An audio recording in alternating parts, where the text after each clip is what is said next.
Mutton হচ্ছে, তোমরা দেখতে থাকো। কাজুটা ভেজে নেবো, তারপরে কাজুটা আরেকটা ভেজে নেবো।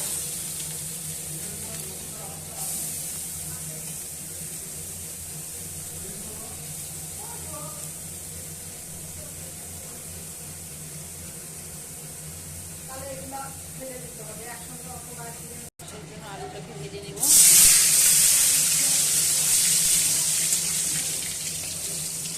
মাংসটা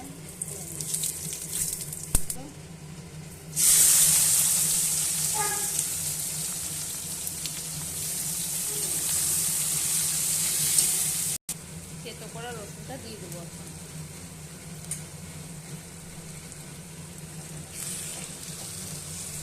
লাল করে ভেজে নেব মাংসটা। দেখো মটনটা দিয়ে দিলাম, এখন ভালো করে কষিয়ে নেব। আমার মাংস রেডি কষানো। জল গরম করে নিয়ে প্রেশারে দিয়ে দেবো। আমি এটা প্রেশার দিয়ে দিলাম, জল গরম করে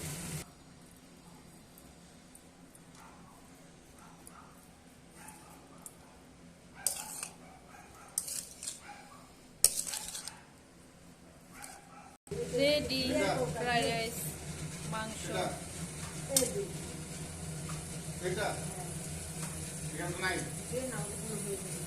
কমপ্লিট আমার। দেখো